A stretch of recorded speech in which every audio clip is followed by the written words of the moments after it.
রথযাত্রা লোকারণ্য মহা ধুমধাম, ভক্তরা লুটায়ে পথে করিছে প্রণাম। জগন্নাথের মহিমা এমন, হাজারো হাজারো ভক্তের সমাগমে প্রভু বিরাজমান। পুরীর পরেই ঐতিহ্যবাহী রথযাত্রায় মাহেশের নাম বিশেষ উল্লেখযোগ্য। বঙ্কিমচন্দ্র চট্টোপাধ্যায়ের উপন্যাসের চরিত্র রাধারানীরা আজও সমানতালে বয়ে নিয়ে চলেছে মাহেশের নাম। 2025 সালে মাহেশের রথযাত্রা এবার 629তম বছরে পা দেবে। পুরীর পরে এত বড় রথযাত্রা ভূভারতের আর কোথাও হয় কিনা যথেষ্ট সন্দেহ আছে। জগন্নাথ দেব, রথযাত্রা আর হুগলির মাহেশ, এই তিনটি শব্দ যেন একই বন্ধনীতে উচ্চারিত হয়। পুরীর মন্দিরকে ঘিরে রয়েছে যেমন একাধিক অলৌকিক রহস্য, ঠিক তেমনি শ্রী চৈতন্যদেবের আগমনে শ্রীরামপুরের মাহেশ হল নবনীলাচল। কেউ কেউ তো একে নতুন পুরী বলেও উল্লেখ করেছেন। বঙ্কিমচন্দ্র চট্টোপাধ্যায়ের রাধারানীরা ঝড় বৃষ্টির রাতে যেমন এই রথের মেলায় হারিয়ে গিয়েছিল, ঠিক তেমনি হাজারো হাজারো ভক্তবৃন্দ এখানে এসে প্রভুর মহিমা লীলায় হারিয়ে যান। অনেকেই জানেন না যে স্বয়ং শ্রী জগন্নাথ এই মাহেশে এসে বালক বেশে এখানকার মিষ্টি খেয়ে এতটাই তৃপ্তি পেয়েছিলেন যে পয়সার বদলে তিনি দোকানদারকে উপহার দিয়ে গিয়েছিলেন সোনার বালা।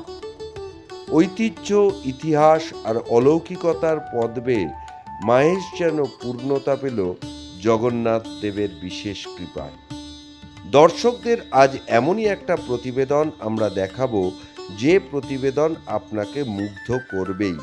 তাই অবধারিতভাবে অজানা খবরের আপডেট সন্ধান পেতে লাইক করুন, শেয়ার করুন আমাদের চ্যানেল নিউজ পোল বাংলা।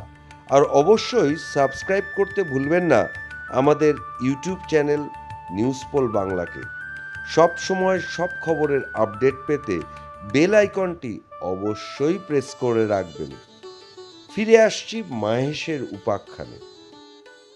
সালটা ছিল 1396। এই বাংলার সাধক ধ্রুবানন্দ ব্রহ্মচারীর মনের দীর্ঘদিনের বাসনা ছিল তিনি জগন্নাথ দেবকে নিজের হাতে রান্না করে কিছু খাওয়াবেন।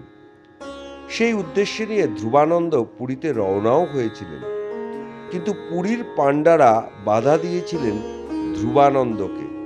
তাই ধ্রুবানন্দের সেই ইচ্ছা আর কোনোদিন পূরণও হয়নি। মনের দুঃখে তিনি ফিরে আসেন গঙ্গার পশ্চিম তীরে বাংলার এই হুগলি জেলায়। গঙ্গা ঘাটে নির্জনের তপস্যা করতে করতে সেই সময় জগন্নাথ দেব স্বপ্নাদেশ দিলেন ধ্রুবানন্দকে। গঙ্গায় ভেসে ওঠে ঝড় বৃষ্টির রাতে এমনই একটি নিমকাঠ। তাই দিয়েই তৈরি হয় জগন্নাথ, বলরাম ও সুভদ্রার মূর্তি। হুগলি জেলার শ্রীরামপুরে প্রতিষ্ঠিত হলেন জগতের নাথ পুরীর পরে। এরপরে গঙ্গা দিয়ে অনেক জল বয়ে যায়। বৈদ্যবাটির এক ভক্ত জগন্নাথের সেবায় তৈরি করে দিলেন এক বিরাট রথ। সেই থেকে শুরু মাহেশের। এক নীলকণ্ঠ পাখি উড়ে এসে বসে আমাদের মাহেশের রথের চূড়ায় বা মন্দিরের চূড়াতে। তখন আমাদের স্নান শুরু হয়। তারপরে কিছুক্ষণ পরে সেই নীলকণ্ঠ পাখিকে আজ আমরা দেখতে পাই না। তারপরে সেই নীলকণ্ঠ পাখি উড়ে চলে যায় নীলাচলের পথে। এখানকার কথা শুনে একবার নীলাচল যাওয়ার পথে জগন্নাথ দর্শনে আসেন স্বয়ং মহাপ্রভু শ্রী চৈতন্য। প্রভুর শ্রীমূর্তিতে চোখ পড়তেই গভীর সমাধিতে চলে যান চৈতন্যদেব। সমাধি ভাঙলে তিনি মাহেশের নামকরণ করেন নবনীলাচল বা নতুন পুরী। মাহেশের জগন্নাথের মাহাত্ম্য এতটাই সুপ্রাচীন যে একবার দক্ষিণেশ্বরের ভবতারিণী মন্দির থেকে শ্রী শ্রী রামকৃষ্ণ, মা শারদা এবং আদরের গিরিশ ঘোষকে সঙ্গে নিয়ে এসেছেন জগন্নাথ দর্শন করতে। আজও ভক্ত সমাগমের কোনো খামতি নেই মাহেশে। তবে পুরীর রথের সঙ্গে মাহেশের রথের বেশ কিছু পার্থক্যও রয়েছে।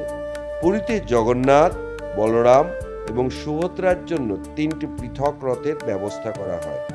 অন্যদিকে মাহেশে তিন দেবতা একই সঙ্গে একই রথে বিহার করেন।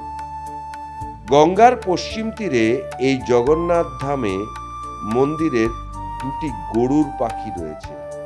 মন্দিরে ঢুকেই রয়েছে বিরাট নাট মন্দির। সেই মন্দিরের গায়ে ফুটিয়ে তোলা হয়েছে ছত্রে ছত্রে চৈতন্য গাথা। এখানে প্রভুকে পঞ্চব্যঞ্জনে ভোগ প্রদান করা হয়। 5 রকমের ভাজা তো থাকেই, সেই সঙ্গে নানান রকম তরকারি, জগন্নাথের প্রিয় গুটকে সন্দেশ দেওয়া হয়। এখানে জগন্নাথ দেবকে অভিষেক করানো হয় 18 ঘড়া গঙ্গার জল আর 1.5 মণ দুধ দিয়ে। আমরা 28 ঘড়া গঙ্গা জল এবং 1.5 মণ দুধ দিয়ে স্নান করাই। কথিত আছেন স্বয়ং শ্রী জগন্নাথ বালকের ছদ্মবেশে এই মন্দিরে এসে মন্দিরের পার্শ্ববর্তী মহেশচন্দ্র দত্তর দোকান থেকে মিষ্টি খান। সেখানে জগন্নাথের মিষ্টির এতটাই প্রভুকে তুষ্ট করেন যে তিনি সেই দোকানের গুটকে সন্দেশ আজও প্রভুকে নিবেদন করা হয় জগন্নাথের নিত্য ভোগ হিসেবে। এবং সেই মিষ্টি খাওয়ার পর দোকানদারকে তিনি দিয়ে যান একটি সোনার বালা। 4 তলা বিরাট লোহার কাঠামোর উপর কাঠের রথই মহেশের বৈশিষ্ট্য। এর উচ্চতা 50 ফুট, রথের মোট ওজন 125 টন। 1 ফুট বেড়ের 12টি লোহার চাকা এই রথকে টেনে নিয়ে যায়। এখানকার রথযাত্রাকে কেন্দ্র করে পার্শ্ববর্তী অঞ্চলে আজও 1 মাস ব্যাপী মেলা চলে। পশ্চিমবঙ্গের বিভিন্ন প্রান্ত থেকে প্রতিদিন প্রায় হাজারো হাজারো মানুষ জগন্নাথের দর্শনে আসেন রথযাত্রাকে কেন্দ্র করে। সারা বছর জগন্নাথ দেবকে সবাই ছুঁতে না পারলেও সোজা রথ আর উল্টো রথে সবাই জগন্নাথ দেবকে স্পর্শ করে প্রণাম করতে পারেন। বাংলার সংস্কৃতিতে মিলেমিশে রয়েছে জগন্নাথের সর্বজনীন আদর্শ। সেই আদর্শের মূলে রয়েছে প্রেম আর ভক্তি। ভক্তিবাদী আন্দোলনের অন্যতম ক্ষেত্র হিসাবে পুরীর পরেই রয়েছে বাংলার মাহেশ, যা আজ নবনীলাচল নামেই বেশি পরিচিত। আজও মন্দির থেকে 1.5 কিলোমিটার পথ ধরে ঐতিহ্যবাহী জিটি রোডের মাঝখান দিয়ে রাজাধিরাজ জগন্নাথ যখন মাসির বাড়িতে যান তখন ভক্তরা দুধার দিয়ে লুটিয়ে প্রণাম করেন আর শত শত কণ্ঠে উচ্চারিত হয় জয় জগন্নাথ। প্রভুর মাহাত্ম্যই এটা। হুগলি থেকে দেবপম সরকারের রিপোর্ট, নিউজ পোল বাংলা।